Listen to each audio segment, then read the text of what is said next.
luxaciones traumáticas, porque hay también luxaciones congénitas que ya vienen en el nacimiento, ¿no? como la luxación de la cadera o displasia de cadera, ¿no? Aquí son luxaciones traumáticas que se originan por algún traumatismo. Vamos a ver las más comunes, la del hombro, del codo, de la muñeca, de la cadera, de la rodilla. Comenzamos por el hombro.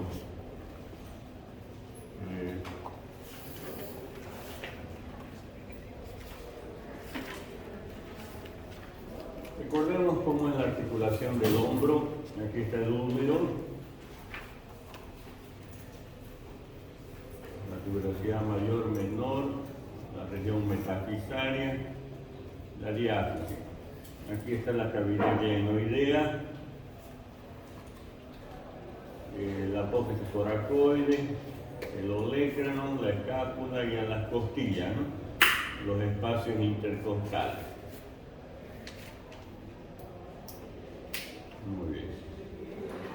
Los arcos anteriores de las costillas y los arcos posteriores de las costillas. Vean aquí. Voy a tener que hacer en esta pizarra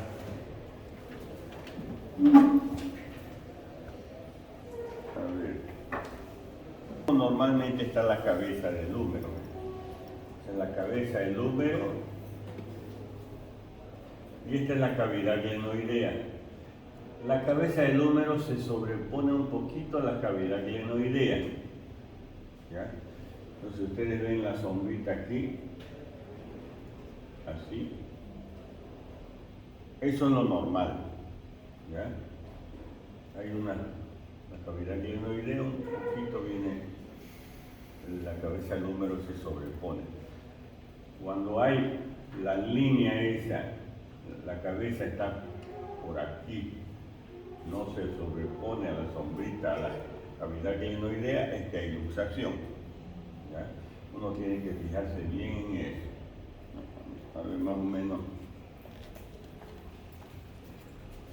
como si fuera esto la cavidad glenoidea, la cabeza del húmero, así, ¿ya? En la radiografía. Si está así, hay luxación. ¿Ya? Siempre tiene uno que observar esos detalles. ¿Ya? Esa es la clave para ver si hay o no luxación. Lógicamente, ya cuando está bien separada ya no hay como dudarlo, ¿no?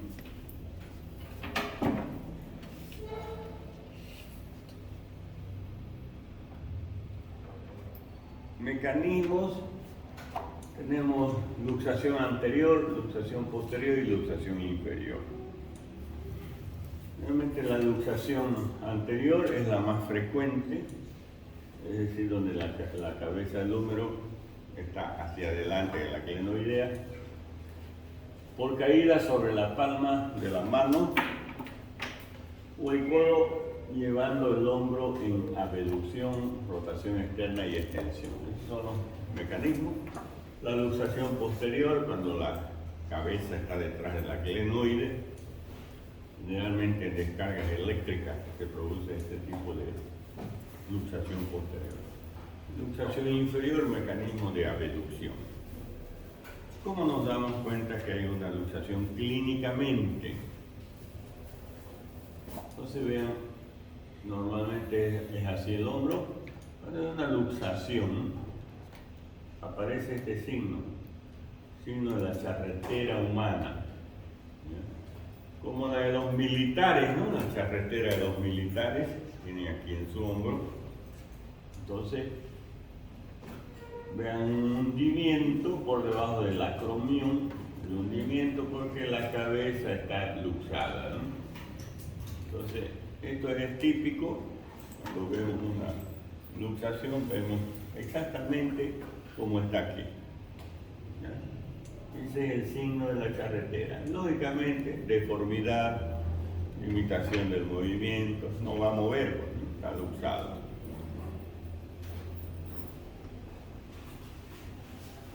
El diagnóstico lo realizamos siempre radiografía de frente y de perfil o axilar para las luxaciones posteriores. Miren cómo está.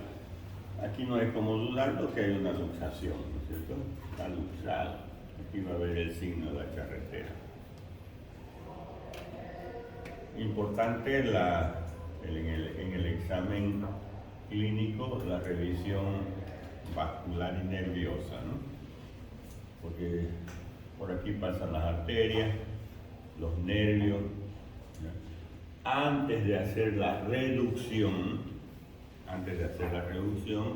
examinar, ¿no?, si no existe lesión vascular o lesión nerviosa. Y antes de hacer la reducción, ya clínicamente ya lo diagnosticamos, ¿no?, está con deformidad ahí, hay que sacar radiografía antes de la reducción, ¿no? Y después, lógicamente, después de la reducción. Porque muchas veces puede venir la luxación con fractura. Puede haber fractura aquí del troquíter o del troquín o del cuello, ¿ya?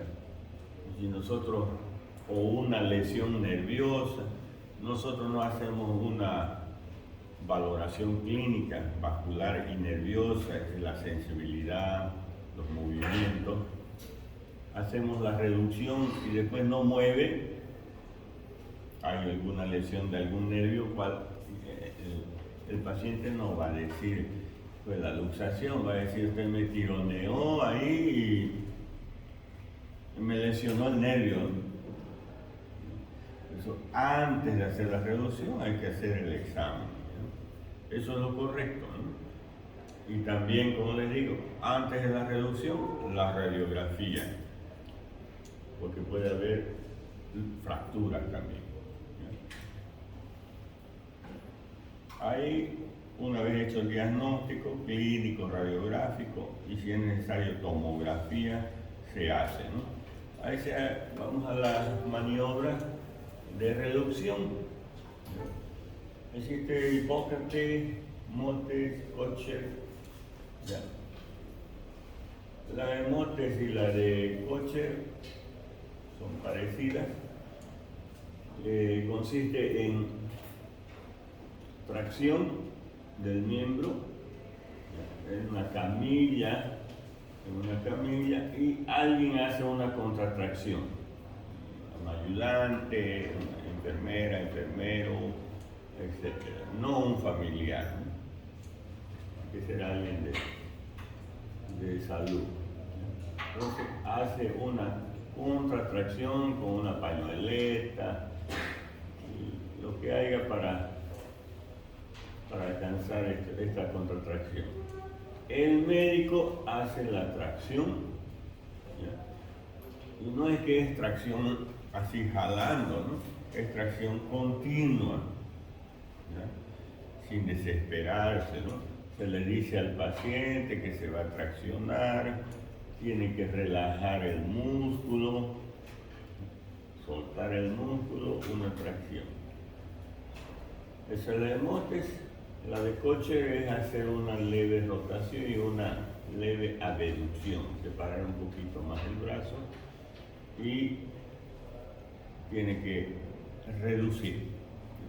Reducción incruenta es lo primero.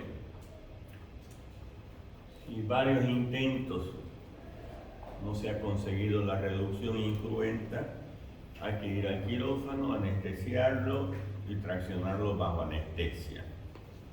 Si no se consigue bajo anestesia, ya hay que abrir, ¿ya?, reducción quirúrgica. Puede ser una artrotomía, un abordaje de la articulación, llegar a la articulación porque puede haber músculos, puede haber tendones, cápsulas que están interponiéndose entre la cabeza y la glenoide. Entonces hay que ir ahí y sacar todo lo que está interpuesto. Primero, reducción sin anestesia, puede ser una pequeña sedación nada más, pero está despierto el paciente. Si no se consigue eso, al quirófano con anestesia la reducción. Si no se consigue con anestesia, pues ya está anestesiado, ya cirugía, ¿no? Y inmovilización. Miren, se puede hacer Belpón, puede inmovilizar un Belpón durante 3 semanas. Todas las luxaciones, que hablemos codo, muñeca, dedo, todo lo que es luxación, 3 semanas de inmovilización, en todas.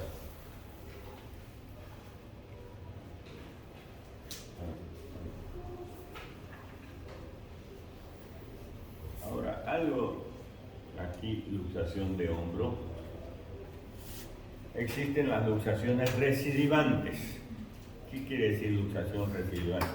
Se luxó una vez y se luxa por segunda vez, por tercera vez, por cuarta vez. Hay pacientes que 10, 15 veces al día se luxan. ¿Ya? Tal vez ustedes no conocen, pero es así. ¿Ya? Son luxaciones. Se levanta, bosteza, se luxa. Se peina, se luxa. ¿Ya? Entonces, eso es luxación recidivante. ¿Ya? Más de 2 o 3 veces ya es recidivante. Esas son quirúrgicas, porque los ligamentos, el gleno humeral inferior generalmente está lesionado. Es decir, quirúrgica, a ir a reparar los ligamentos. Esa es la cirugía, ¿no? Reparar los ligamentos para que no se vuelva a luxar. ¿En qué tipo de pacientes generalmente acontece? En los jóvenes. Jóvenes. Miren, paciente 20 años, luxación de hombro, la posibilidad de que vuelva a luxarse 70%, 60-70%. Paciente de edad avanzada, 60, 70 años, posibilidad de que vuelva a luxarse 20%, poquita. ¿Ya? Ustedes dirán, en los de edad avanzada es más frecuente. No es más frecuente. Paciente de joven se luxó, se lesionó el ligamento, va a continuar en sus actividades, va a jugar fútbol, va a jugar básquet, va a continuar. Más posibilidad de luxarse, ¿no? Paciente de 70 años se luxó y está quietito ahí, ¿no? ¿Me entienden? Entonces, en jóvenes es más frecuente la luxación recidiva. Y los que tienen algún problema mental también, ¿no? Más frecuente la luxación recidiva. El codo, está el codo, el húmero, el cúbito, el radio, el húmero con su superficie articular, la tróclea, articularse con esta incisura troclear del cúbito, y la cabeza del radio para articularse con el cóndilo humeral, ¿no? Aquí la coronoide, la apófisis coronoide articulándose con la fosita coronoidea del húmero, y la fosa olecraniana articulándose con el olecrano. ¿Recuerdan que se dibujaba aquí? Fosita coronoides y fosita o fosa olecraniana. Y les dibujé ahí un reloj de arena, ¿no? ¿O no recuerdan? ¿Ya? El reloj de arena aquí. Así. Ahí, la parte más angosta aquí, las dos fositas, y aquí en la parte más ancha, ¿no? En la parte inferior y en la parte superior, un reloj de arena, ¿no? Y ahí la luxación, la incisura troclear vacía, ¿no? Entonces, esa es la luxación. ¿Qué es el concepto de luxación? Es la incongruencia articular, ese es el concepto. Así como concepto de fractura es la solución de continuidad, la estructura del hueso. Luxación es la incongruencia articular. Cuando no está luxado hay congruencia articular. Está luxado hay incongruencia articular. Ahí está. ¿Qué hacemos aquí? Examen clínico, ¿no es cierto? Vascular, nervioso, radiografía antes de la reducción, radiografía después de la reducción. Una vez reducido, inmovilización durante 3 semanas, una férula brachiopalmar. 3 semanas. Si quiere uno si se afloja, va cambiando cada semana la férula, ¿no?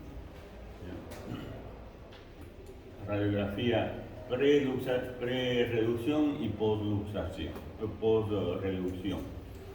Si no se consigue reducir el paciente despierto, anestesia. Si con anestesia en quirófano no se consigue, hay que operarlo. ¿Por qué? Porque puede haber algo interpuesto ahí, músculos, aquí están los músculos, ¿no? Músculos, aponeurosis, tendones, etc. Puede estar interpuesto aquí. Hay que ir y sacar eso y reducir y suturar la cápsula, los ligamentos. Inmovilización durante 3 semanas.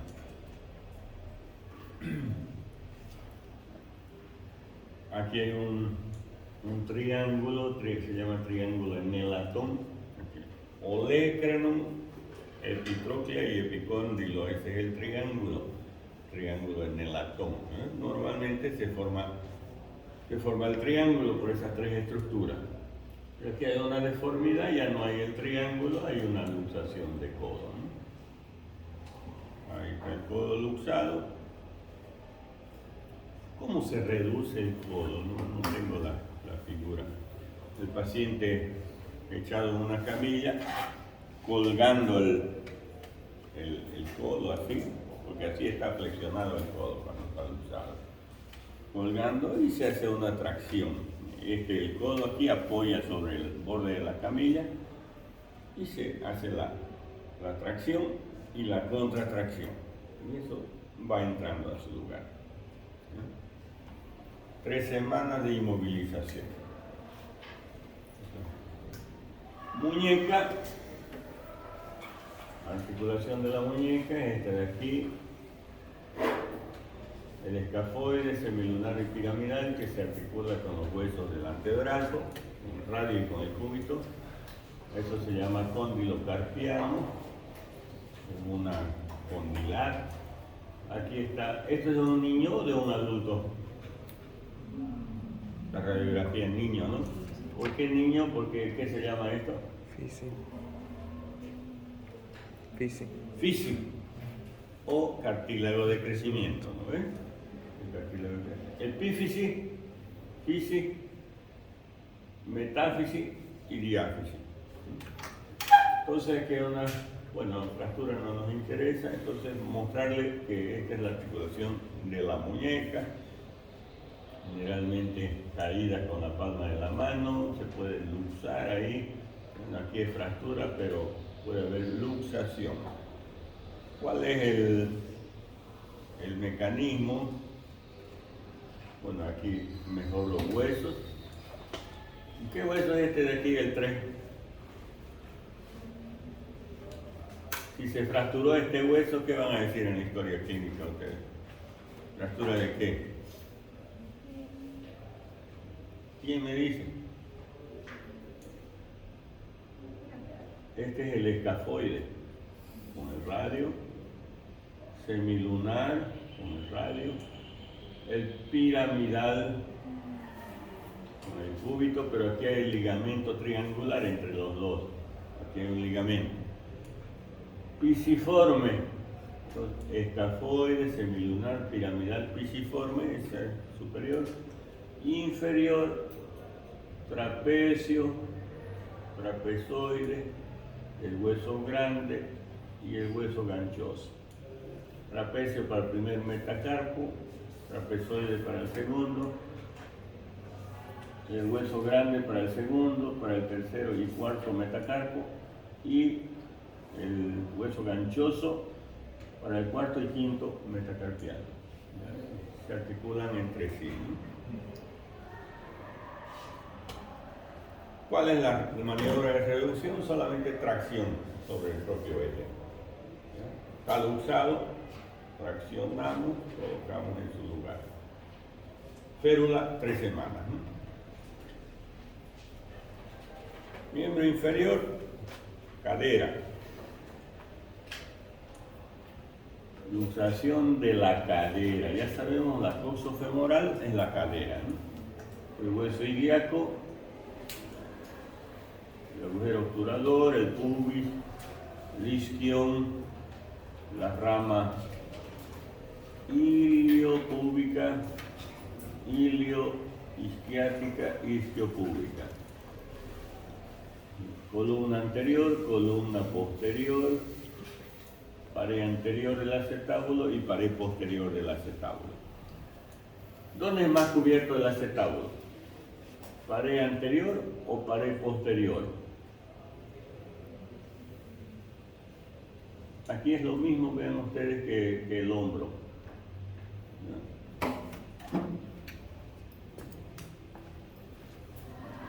La pared anterior, esta de aquí. Pared anterior y esta de aquí, que está por detrás de la cabeza, ¿no? Es la pared posterior. La cabeza tiene que sobreponerse a la pared posterior, ¿no? Eso no hay luxación, como en el hombro, ¿no? Igual la cabeza sobreponiéndose a la glenoide, a la pared posterior. La pared posterior es decir, la pared anterior del acetábulo tiene mayor cobertura a la cabeza. Más o menos es así, miren. Pared anterior, pared posterior no es tan cubierta. ¿Me entienden? Así. ¿Ya? La pared posterior es más descubierta. O sea, la pared anterior, ¿okay? Luxación anterior, luxación posterior. ¿Cuál es más frecuente de las luxaciones? ¿Cuál creen? ¿La anterior o la posterior? Posterior, porque el acetábulo es más descubierto en la parte posterior. Imagínense yo sentado, está así medio descubierto, ¿no? El miembro así recto. Un golpe aquí, ¿qué va a pasar? Luxación posterior, ¿no? ¿En qué casos puede acontecer luxación posterior? Paciente sentado. ¿Y en qué casos? ¿En qué casos se imaginan que puede haber luxación posterior de la cadera? ¿En qué casos? Accidentes de auto. En el auto, ¿no? La movilidad, está sentado, no está usando cinturón de seguridad, ¿no? Freno seco, esto de aquí, la rodilla contra el tablero, ¿no? Contra el tablero de la movilidad, aquí, y luxa posterior. Más frecuente en accidentes automovilísticos, ¿no es cierto? Entonces, en accidentes automovilísticos, un freno seco, como les digo, contra el tablero. Luxación, es decir, para evitar esa luxación, ¿qué tenemos que hacer? Cinturón de seguridad, ¿no? En el cinturón de seguridad no va a haber luxación, que no vamos a llegar al tablero, ¿no? Entonces, vean qué importancia usar cinturón de seguridad, ¿no? Cuando hay, bueno, aquí luxación posterior, el fémur está en flexión, así como estamos sentaditos, ¿no? Está en flexión el fémur, ¿no? Generalmente en viaje de vehículo. Y esta es la clínica: acortamiento del miembro, rotación interna, flexión, aducción. Pero miren ustedes las complicaciones. En todas pueden haber, en cualquier luxación puede haber artrosis, ¿no? Esa es la complicación. ¿Por qué tenemos nosotros que una luxación es una emergencia? Se luxó el hombro, hay que reducir lo más rápido posible para evitar la artrosis futura. Se luxó el codo, hay que reducir para evitar artrosis. Se luxó la cadera, hay que reducir lo más rápido posible para evitar artrosis, la degeneración del cartílago, ¿no? la artrosis secundaria, ya en este caso a una luxación. Es lo más rápido posible. Aquí ya saben ustedes, en el fémur también hay la irrigación que puede, por la luxación, puede estar comprometida y producir una necrosis de la cabeza femoral. Hay un gran problema ya, ¿no? La necrosis. Y ahí, entonces, lo que les decía, aquí está el acetábulo descubierto en la parte posterior, luxación posterior, inferior. Y aquí el acetábulo se fue para atrás la cabeza, luxación posterior. ¿Qué nervio pasa por ahí? Ciático mayor, ¿no? Miren ustedes, un gran problema, ¿no? Nervio ciático mayor. Si se lesiona este nervio, el miembro no sirve ya no va a poder caminar. ¿Ya? Este nervio de aquí es importantísimo. ¿Ya? No va a poder. Hay otros nervios, el obturador, el crural, pero eso llega hasta la rodilla nomás, ¿no? Pero este es el que llega hasta el pie. ¿Ya? Imagínense, llegó el paciente a la emergencia, así con el miembro acortado, rotado. Saca radiografía, hay luxación posterior. ¿Qué hay que hacer? En el quirófano, echado el paciente en flexión, se lo tracciona. ¿Ya? La tracción para reducir. Se saca radiografía y ya está prácticamente en su lugar. Pasó la anestesia, no mueve el miembro. No hay sensibilidad, no mueve, doble el pie, no dobla, flexiones, nada. Y ahí, ahora, ¿qué pasa? ¿Qué va a decir el paciente? Yo estaba bien antes del examen, estaba muy bien.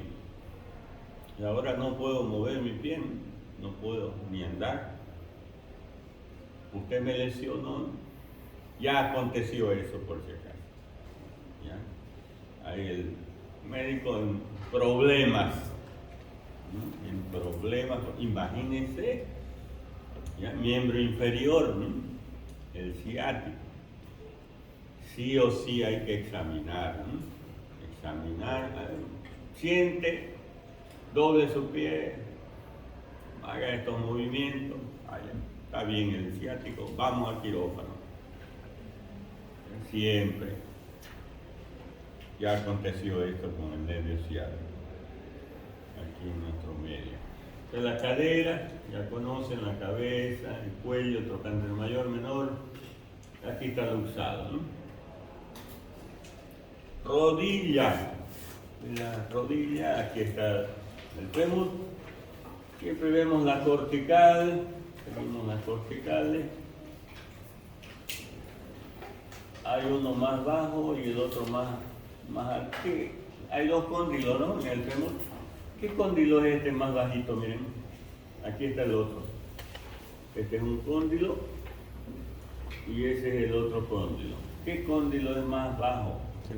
El medial, ¿no? El medial es el más bajo, por eso las artrosis duelen en la parte interna primero, ¿no? De la rodilla, muy bien. Entonces, el cóndilo medial, aquí está la tróclea articulándose con la rótula y el platillo tibial, encima las cavidades glenoideas articulándose con los cóndilos. Cóndilos femorales, aquí la tuberosidad anterior de la tibia, el peroné, la fíbula, la apófisis estiloide, la cabeza del peroné, el cuello del peroné y la diáfisis. Aquí hay un nervio, el nervio ciático popliteo externo, pasa por ahí que se convierte en nervio tibial anterior, ¿no? El tibial anterior es el que nos hace flexionar el pie. ¿Ya? Entonces, cuando hay una luxación, puede lesionar, o una fractura aquí en el cuello del peroné, puede lesionarse el nervio ciático popliteo externo, que es el tibial anterior, se convierte en tibial anterior. Entonces, el paciente no va a poder flexionar, ¿no es cierto? Nosotros cuando caminamos,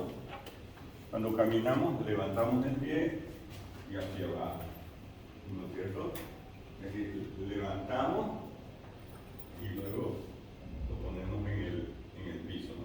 Si hay una fractura, por ejemplo, aquí en el cuello del peroné, puede lesionarse el nervio tibial anterior, que es el que inerva a todo músculo que levanta el pie, ¿ya? Entonces el paciente va a andar,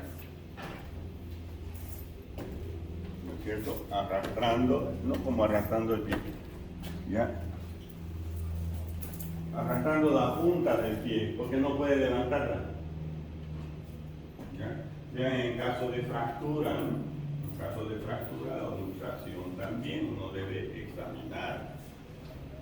¿Ya? Marcha en este paquete se llama eso. Entonces por aquí pasa el derecho. ¿Ya? Entonces aquí sabemos que dentro de la articulación hay los ligamentos cruzados, ligamento medial, ligamento lateral. Cuando hay una luxación de rodilla es grave porque se lesionan los ligamentos cruzados, ligamento medial, ligamento lateral. Es grave.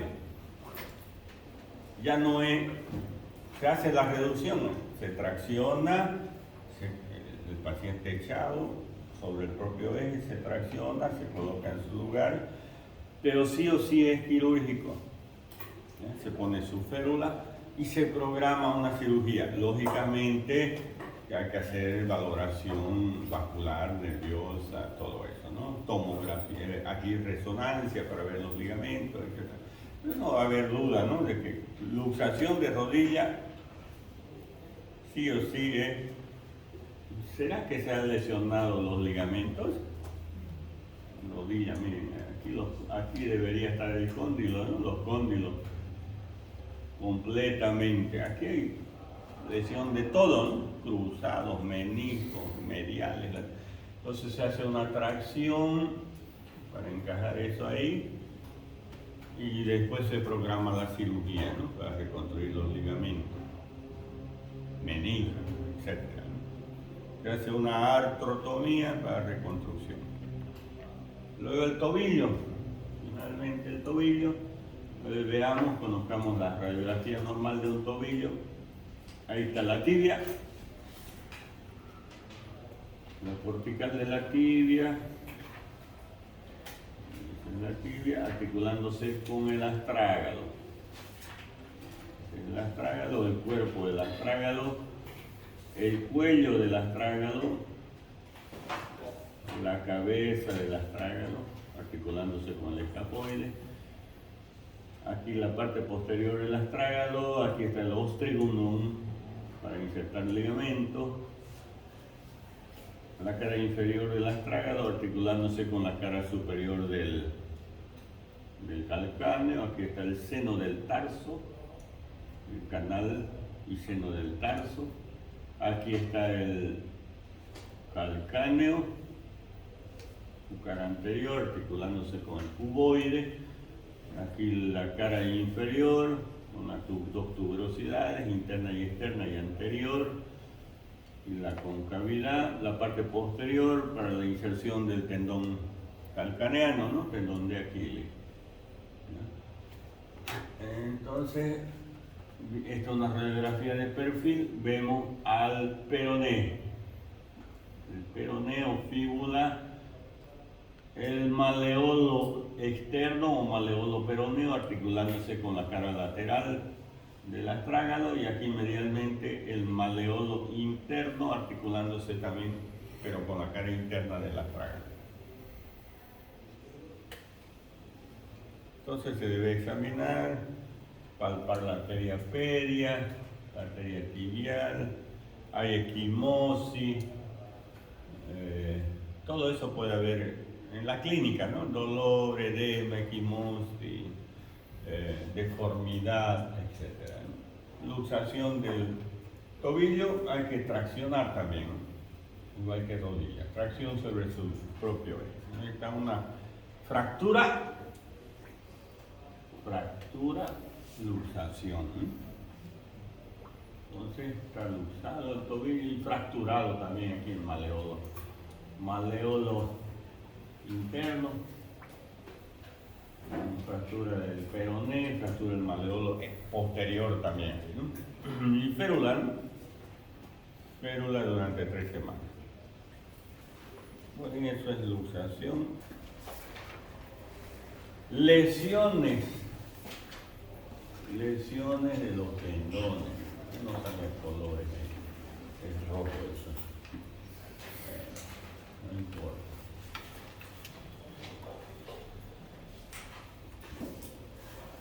Vamos a ver lesiones de los tendones flexores. Saben ustedes que el miembro superior, continuando a la parte muscular, aquí en el tercio inferior, se encuentran los tendones, ¿no? Los músculos y luego tendones en la parte inferior. Tanto en el antebrazo, en el tercio inferior, tendones. En la pierna, en el tercio inferior, tendones. Vienen de los músculos, ¿no? Continuación de los músculos. Existen en la mano los tendones que llegan a los dedos, flexor superficial y profundo. A ver, que recuérdenme dónde llega el profundo. Viene de aquí de arriba, del epistropia. Aquí viene y se convierte en 4 tendones destinados a los 4 últimos dedos, ¿no? ¿Dónde termina el flexor profundo en estos 4 últimos dedos? ¿Dónde termina? En la falange distal. ¿Ya? Aquí. Falange distal. Ahí termina. ¿Cuál es la función del flexor profundo? La función principal. Si termina en la falange distal, ¿qué va a hacer? Flexionar la falange distal, ¿no es cierto? Aquí hay 2 articulaciones, interfalángica distal e interfalángica proximal, las 2 interfalángicas. Porque esta de aquí de arriba ya se llama metacarpo falángica, ¿no? Esa que está ahí es metacarpo falángica. ¿Sí? Esta es la interfalángica distal.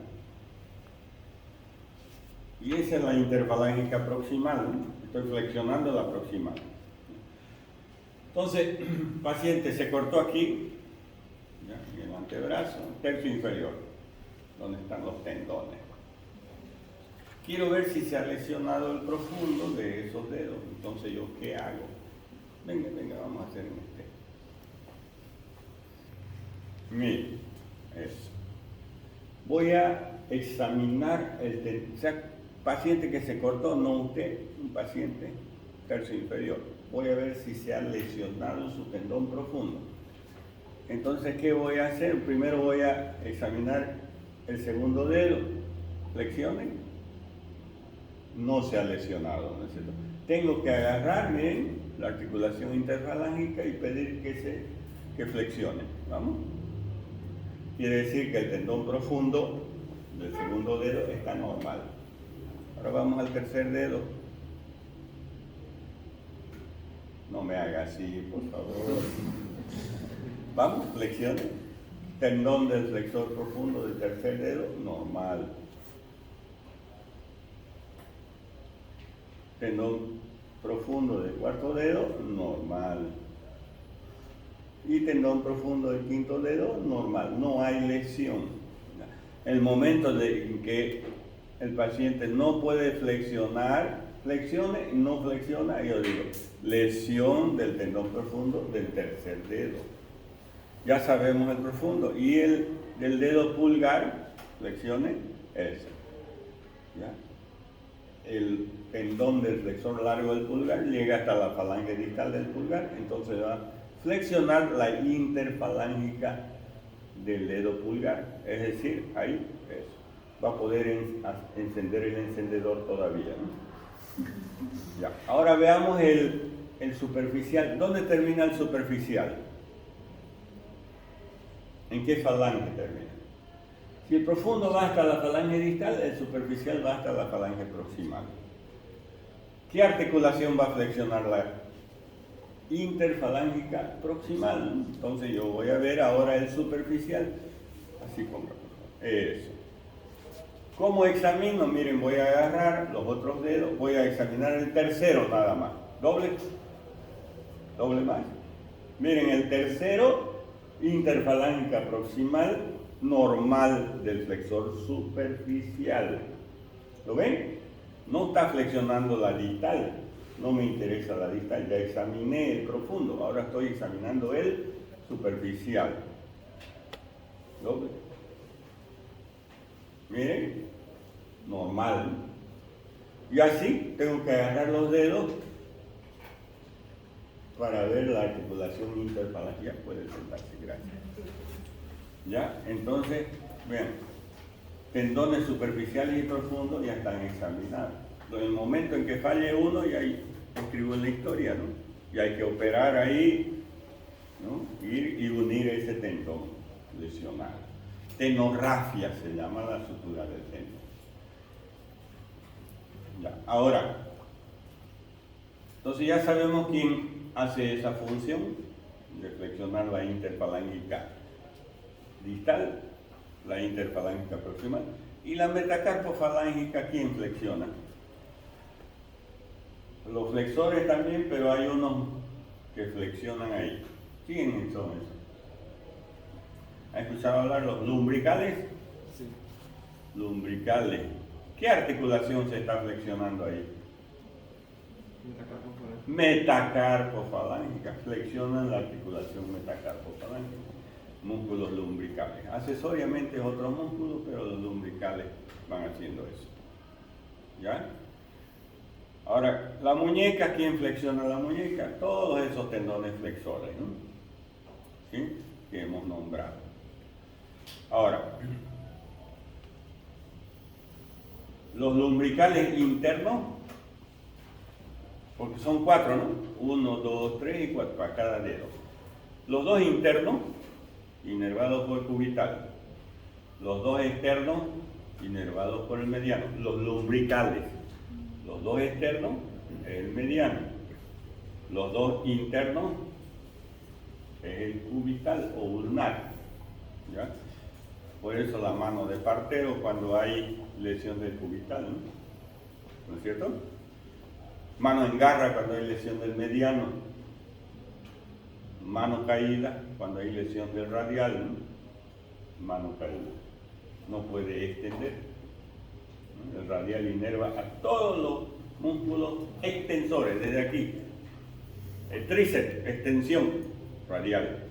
Extensión de la muñeca, radial. Extensión metacarpofalángica, dedo, todo es radial.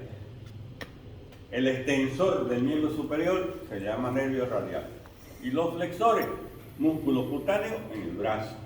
En el antebrazo y mano es el mediano y el cubital, ¿no? Principalmente el mediano, que casi inerva todos los flexores. ¿Ya? Entonces, lumbricales, ¿no?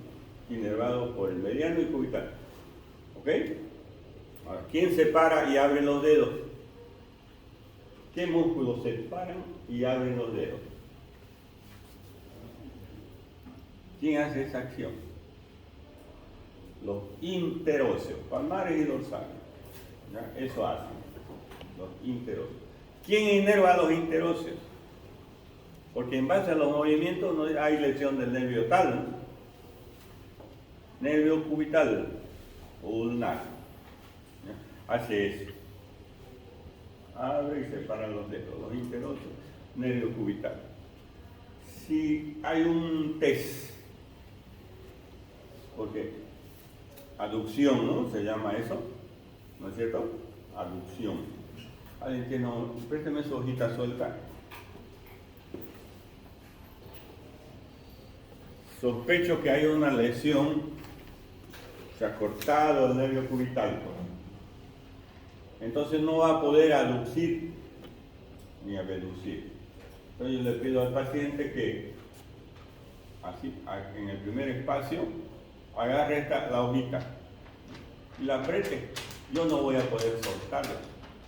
No hay lesión del cubital. Apriete. Nada. Miren. Hay lesión del cubital. No hay lesión, aprieta. Aduce. Nervio cubital. ¿Okay? Ahí no hay. Aquí. No, ¿hay o no hay? Hay lesión del cubital. Ya se la arruiné. A ver, sensibilidad, eso es la parte motora, ¿no? Sensibilidad. Aquí en la mano llegan 3 nervios: radial, mediano, cubital. Los 3 nervios. Voy a ver la sensibilidad de los 3 nervios. Hay unas zonas autógenas. Este es del mediano, el pulpejo del segundo dedo. Siente aquí, siente. Mediano normal, la parte sensitiva. Cubital aquí, pulpejo del quinto dedo. Siente aquí, duele, está sintiendo, sí. Cubital sensitivo normal. Nervio radial, aquí, el primer espacio interóseo de la región dorsal. Siente aquí, sí. Radial sensitivo normal. Pues radial motor es con los movimientos, con la extensión, ¿no es cierto? Así no puede extender ni los dedos ni la muñeca, quiere decir que está lesionado el nervio radial. Y aquí con los otros músculos, ¿no? El cubital y el mediano. Uno hace diagnóstico de lesiones tendinosas y nerviosas con la anatomía, ¿no? Pero ya hemos recordado un poquito, ¿no? Puede haber laceraciones, rupturas, lesiones. Esto es importante. Zona topográfica de los tendones. ¿Ya? Zona topográfica de los tendones lo dividimos en 5 zonas. Miren, 1, 2, 3, 4 y 5.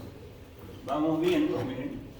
Zona 1, entre la inserción distal del flexor profundo y la inserción del superficial. El profundo es en la falange distal, el superficial es en la falange media. Entonces, entre la inserción del profundo y la inserción del superficial, aquí en la falange media, está la zona 1. Zona 2 comienza en el pliegue palmar. Hay 3 pliegues, ¿no? Tenemos en nuestra mano aquí 1, 2 y 3 pliegues. Último pliegue de la mano. El último pliegue de la mano que está aquí. Aquí. ¿Hasta dónde? ¿Hasta dónde va el 2? La zona 2. A ver, vamos a repetir. Inserción del profundo hasta la inserción del superficial, zona 1. Zona 2, pliegue palmar hasta la inserción del superficial, ¿no? Aquí en la falange media, el profundo es acá. Zona 3, ¿de dónde va? Esto es el túnel del carpo, borde inferior del túnel del carpo o borde inferior del ligamento anular, anterior del carpo, hasta el último pliegue, el último pliegue de la mano, zona 3. Zona 4 es la zona del túnel del carpo. Aquí hay un ligamento anular anterior del carpo que forma la pared anterior. Entonces, túnel del carpo es zona 4. Zona 5 es el tercio inferior del antebrazo. Aquí todos los tendones aquí, tercio inferior del antebrazo es zona 5. La peor zona, la 12. Tierra de nadie, les dicen. Zona de mucha adherencia. Se suturan los tendones, tenorrafia, con hilo mononylon 4-0. Mucha adherencia hay en esta región, por eso se llama tierra de nadie. Es la zona de mayor complicación. La mejor zona para suturar ligamentos, no hay mucho problema, no hay adherencia. 5, zona 5, tercio inferior del antebrazo. ¿Dónde se cortó el antebrazo en tercio inferior? Ah, ya voy, tranquilo. Suturo, no hay ningún problema. ¿Dónde se cortó zona 2? Adherencia, infección, después va a decir que lo hice mal el paciente, pero eso no, así es. ¿Ya? Entonces, eso, mucho cuidado, entonces, y la zona de los, también del dedo pulgar. Ustedes, por ejemplo, una lesión aquí, están haciendo su provincia, examinan, ¿no? Ya saben examinar el superficial y el profundo, ¿no? Ya puede haber una lesión de uno de los tendones, y si lo ven el tendón ahí soltado, ¿no? Roto, ruptura, pueden unirlo con hilo mononylon, lavar bien, que en menos 6 horas está limpia la herida, fue con vidrio, lavan bien, unir las dos puntas del tendón, hilo mononylon 4-0, o 3 o 4-0, con eso se suturan los tendones. Y le ponen su férula 3 semanas, ya está bien. Ya saben hacer férulas también. ¿Ya? Entonces le ponen su férula, listo, 3 semanas. Evitar nomás que esté flexionando y extendiendo los dedos, ¿no? ¿Ya? Ahí está otra vez la zona de los tendones. Zona 1, zona 2, zona 3, zona 4, zona 5. La mejor zona 5, la peor zona la 2. Ya saben también que uniendo los tendones a las falanges se encuentran estas poleas que son un número de 5, polea anular 1, anular 2, anular 3, polea anular 4, polea anular 5, y las poleas cruciformes que son un número de 3, son las que aseguran, si no hubieran estas poleas, nosotros flexionaríamos y se verían los tendones, ¿no? Haríamos así y los tendones se verían sobre la piel así levantados como una cuerda, ¿no? Pero como hay estas poleas que aseguran, mantienen el tendón a la falange, y son importantes, ¿no? Muy importantes. Esas poleas anulares y cruciformes, yo siempre pregunto, esta de aquí, ¿dónde está la polea A1 o la polea A2? Es la más complicada, es la A2, está en la zona 2, ¿no? De reparar. Hay que reparar las poleas también, ¿no? Cuando hay una lesión. ¿Ya? Igual el dedo pulgar tiene su polea, la A1, A2, A3. La A1 evita que el dedo pulgar luxe, ¿no? Algunos luxan aquí, hay que reparar esa polea para que no luxe. Si no va a haber artrosis, ¿no? Ya saben, incongruencias articulares va a producir artrosis. Entonces es importante que conozcan estas poleas. Uniendo, también hay uno, aquí están el profundo, el superficial, ¿no? En los tendones. Y estas son las poleas. Las poleas, ¿no? Aquí no están las cruciformes.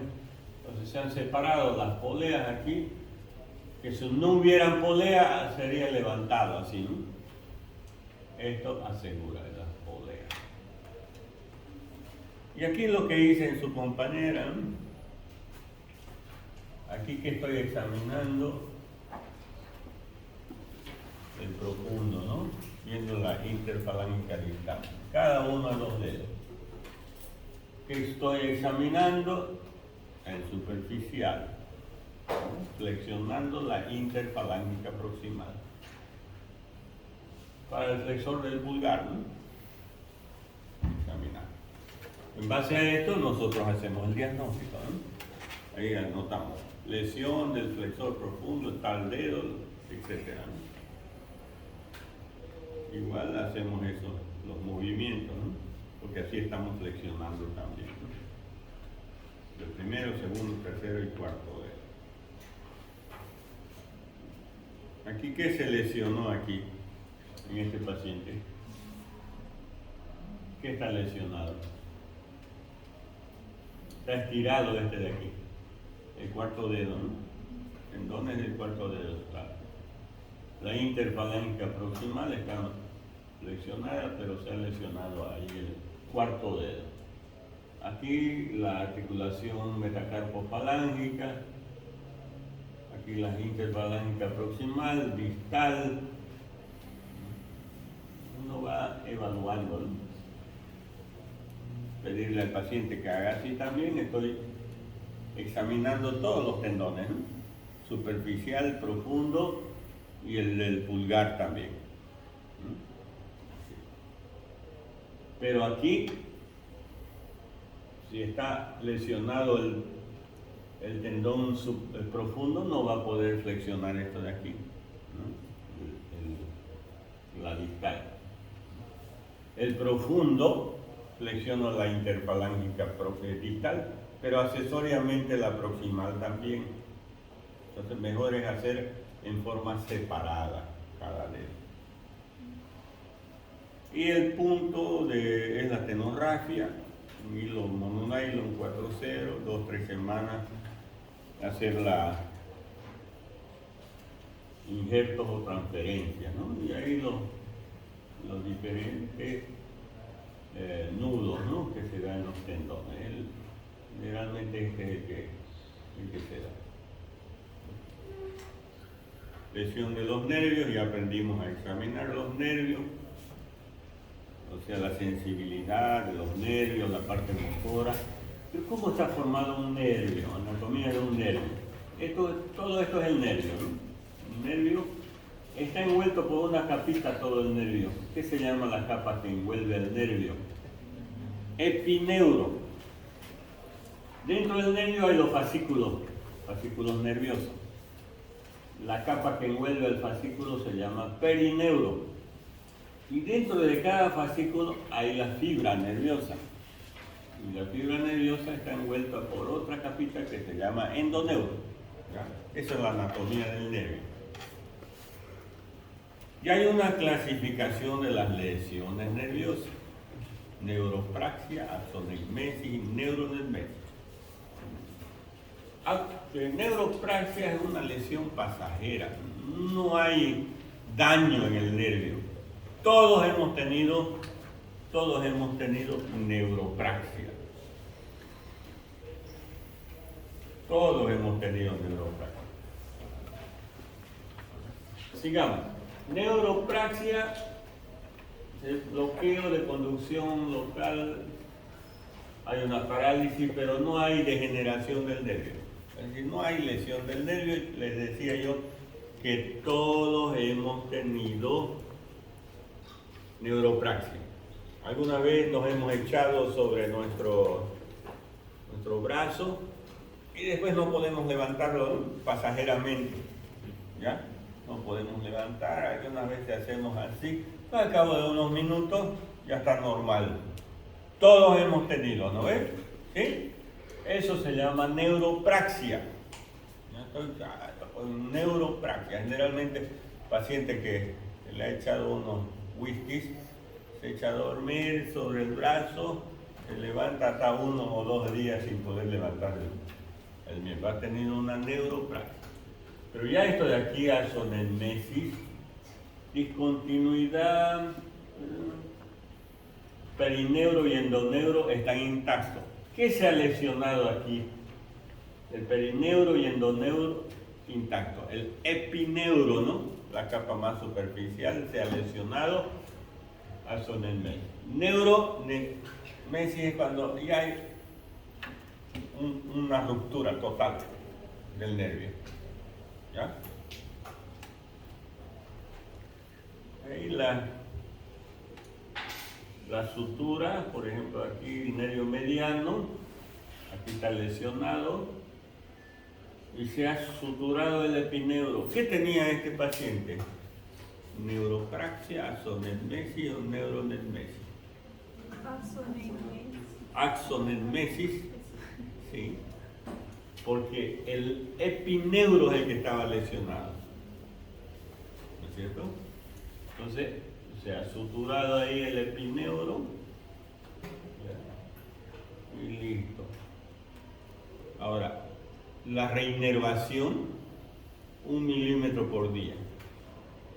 1 milímetro por día. Por decir, si la lesión es aquí, en el tercio inferior del antebrazo, ¿cuánto hay de aquí hasta aquí? ¿Cuántos centímetros? No. 10, 15, ya digamos 10 centímetros. 1 milímetro por día. ¿En cuánto tiempo va a llegar la reinervación hasta la punta del dedo? Si hay 10 centímetros. En un mes es 3. En 2 meses 6. En 3 meses 9 centímetros. 3 meses y un poquito, ¿no? La reinervación. Si es aquí, en el plexo, llegar acá, bien complicado, ¿no? Y medio difícil, ¿no? Si es el nervio ciático mayor, que le decían la luxación, al llegar al pie, ¿cuántos centímetros hay ahí? No llega ya no hay reinervación. Por eso les decía yo, ¿no? Es difícil ya una lesión del nervio ciático que haya reinervación o la extensión, ¿ya? En cuanto más cerca es mejor. En cuanto más lejos, la reinervación va a ser más demorada o tal vez ni exista.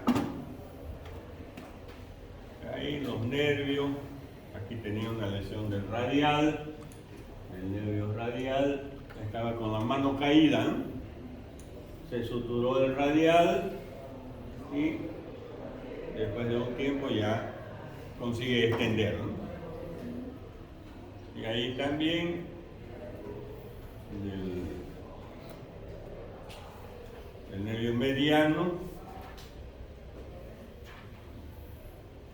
la sutura del nervio es neurorrafia, del tendón penorrafia, el nervio neurorrafia.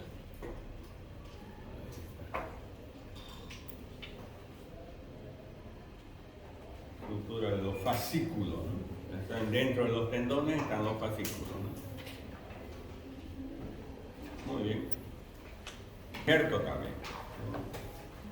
Si el nervio le falta al nervio, el nervio sural aquí abajo, el nervio sural se saca y se coloca ahí, ¿no? El injerto.